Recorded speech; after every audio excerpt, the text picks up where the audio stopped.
What's up everybody, it's your boy Duplays here, back with some more YouTube reactions for you guys. So today we're checking out Nintendo Switch 2, tips, tricks, and hidden features. Before we get into this, don't forget to comment, like, share, subscribe, turn on post notifications, all of that good stuff. Follow my socials, TikTok, Instagram, and Discord. They will be in the description. So I can get more views, likes, comments, shares, subscriptions, money, call, fame, success. And I can stop being a bum. Let's get into it.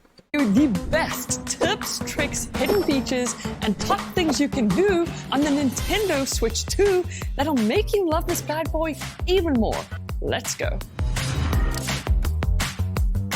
Okay, so first off, let's start off with some fun tricks you can do with these new JoyCons, especially what to do if one of them or it's a nice effect on the JoyCon there, that should do. So from the home screen, if you go into controllers, then into search for controllers, if you tap on one of these, it'll vibrate the controller you tap on. But here's the little secret. If you tap and hold onto the controller, it'll not only vibrate, but also make this ringing sound, which makes them way easier to find no matter.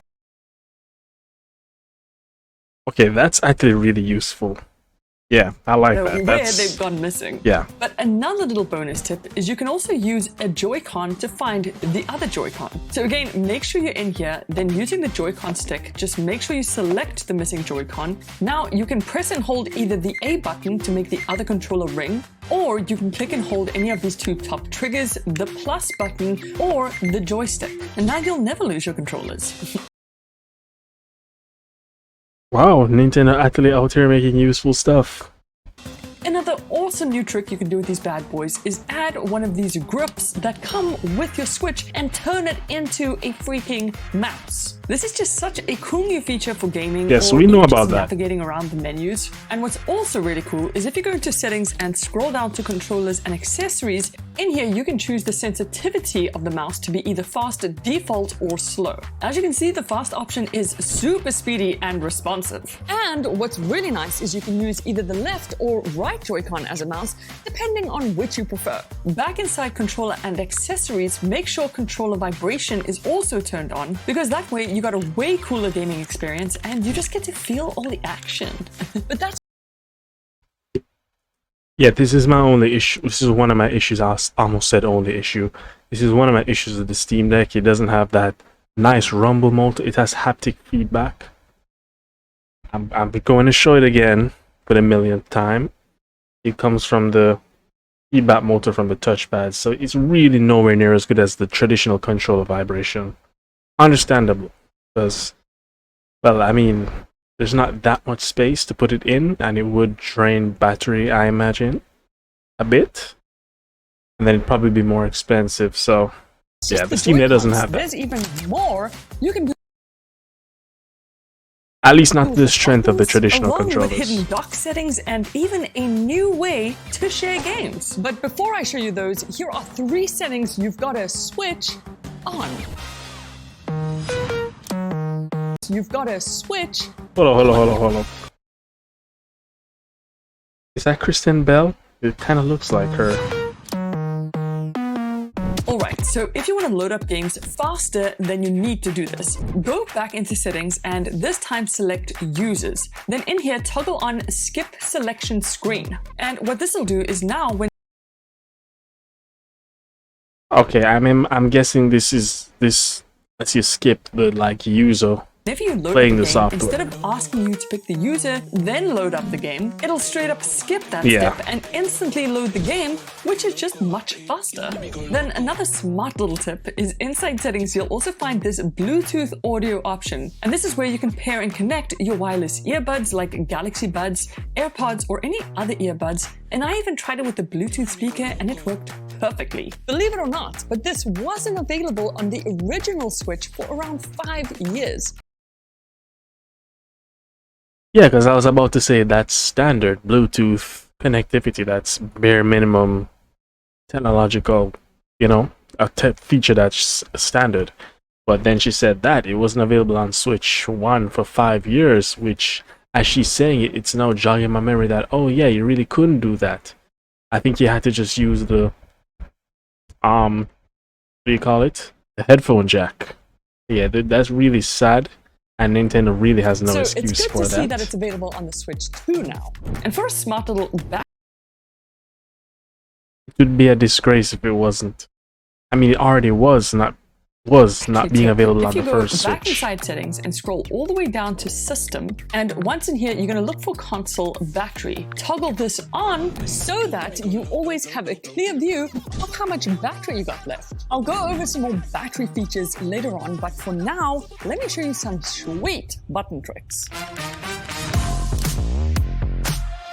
Okay, so the next time you unlock your Switch from sleep mode, you just gotta try this. Instead of unlocking it straight away, if you press any one of the buttons, you'll notice that each one of them has a super unique sound effect that it makes, and it's just kind of fun. Another button trick that'll make your Switch like 10 times better is if you go into controls and accessories again, then scroll right to the bottom, you'll notice this little setting to swap the A and B buttons around, which I totally recommend you switch this on because it'll now make the B button do a confirm action and the A button do a cancel or back action, which the Steam Deck also has this. Hold on, let me see if I can pull it up.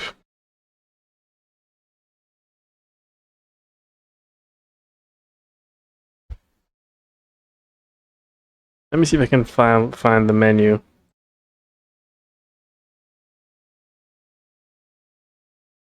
Button switch.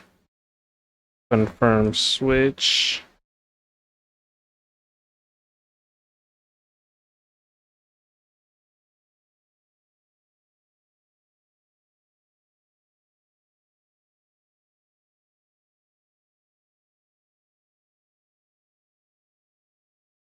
Let me see if it's on this page here. I don't even know why I'm going out of my way to show this.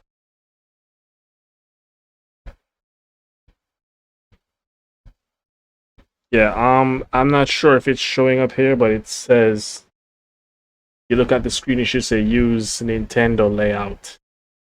So there's an option for that as well.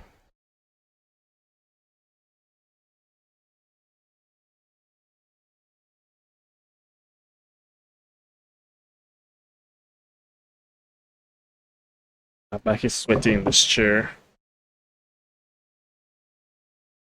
Yeah, there it is in the picture. Use Nintendo layout. Alright, so yeah, back to this. Exactly the same way Xbox and PlayStation controllers work, making the Switch controller Exactly, because feel that's way what I'm more used like to. a console controller, if that's what you're used to. Also, did you know if you press and hold the home button, it'll open up this quick settings menu where you can adjust a few things. Yeah, that was in Switch Like 1, the so brightness yes, I was and familiar volume. with that. Nice. Another trick you should try is if you press this button, it'll take a screenshot. Pretty cool. But Also in Switch 1, and I think what she's gonna say next is if you hold it, if you press and takes a hold 30-second it'll clip. take a screen recording of all your gameplay for the last 30 seconds, which is great when you do something cool in a Yep. game and just want to quickly save it as a memory or share it with your friends. Then for one more button trick, before I show you how to share your games, back inside settings, if you go into accessibility, then scroll down through all the options until you see zoom and turn this on, because now if you double press on the home button, bam, it'll zoom in. You can even use the X and Y's to zoom in or out even more, and the joystick to move around, which is a pretty cool trick that you can do in your games. Practically though, I'm not really sure what the usability of that feature is. So I don't really have much positive to say about that one. I'm not really sure why you'd ever need that on the Switch at least. Okay, now Nintendo have never done this before, but just like how you can share physical games with a friend, you can now share digital games too. And it's actually super simple. So the first thing you do is on your phone or laptop, open up your browser and type in accounts.nintendo.com and make sure you log in, all that jazz. Next, you're going to go into Family Group and create a new family group. Now, all you have to do is select Invite User, type in your friend's Nintendo account email address, then submit the invite, and once that is done, they'll then get a notification asking them to join your group. And once they press accept, the setup is pretty much done. Now all you're going to do on your Switch 2 is go into the virtual game cards menu, pick the game you want to share, then select lend to family group member, select the user you want to lend your game to, like mine was Mike for example. Then just make sure your friend brings their Switch close to yours, and the key is to make sure you're both on the same Wi-Fi. Then just hit lend and boom, you just shared your game. This is just such a cool nice. feature, and the best thing is they can play the game, but then after 14 days, it'll automatically return back to you. But now that you know how to share... So I'm guessing it says return back to you, so you won't be able to play it whilst they're using it. And then I'm also guessing, should they want to play it again, you'd have to renew the, you know, lending process. Here's something else you need to know. Okay, so once you've got your dock plugged into your TV or monitor, here are 3 settings you've got to turn on right away if you want to get the most out of playing on a TV. So first up, head into settings, then under display, you're going to see this option, TV resolution. And if you have a compatible TV, you can toggle on 4K, which will make your games look so good and just more enjoyable. Just below that setting, you'll also see this option, 120 Hz output. This will basically boost your frames per second to 120, making your gameplay feel super smooth, but I think this only works with 1440p or less. Then for the third setting, scroll back up and toggle on Match TV Power State. What this does is as soon as you plug your Switch 2 into the dock, boom, your TV will automatically turn on and you can just jump straight into gaming. So cool. But maybe not as cool as... The PS4 has the opposite. HDMI link, I think it's called. When you turn the TV on, then it turns the PS4 on, which I have beside me here. Battery tricks. Okay, something brand new on the Switch 2 is that it now comes with 2 USB-C ports. So one on the top and the other on the bottom, which is so great because you can use either one of them for charging. Just maybe don't try and use both at the same time for charging because... But for real though, don't worry, nothing bad is gonna happen. Well, realistically though, what would that do? Okay, but if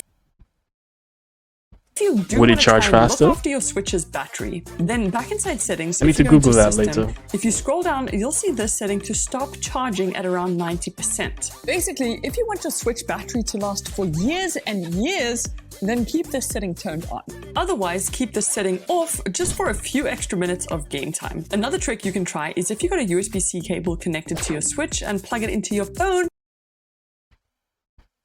Yeah, I'm not finna do that. I'll just pay the extra to replace it after like 4 or 5 years. And when it comes down to durability, I would think Nintendo's batteries have the greatest longevity out of any device I can think of off the top of my head. Surprise, the Switch will actually charge your phone, which is a pretty sweet trick in case you ever need a little bit of extra juice. Okay, that's actually cool. So one of the best features about the Switch 2 is that 2 people can play at the same time. So just like on the old Switch, if you open... I love how they made the Switch OLED kickstand so nice, and then they just went back to that kickstand there on the Switch 2. Well, they didn't go back because the other Switches never had that kickstand.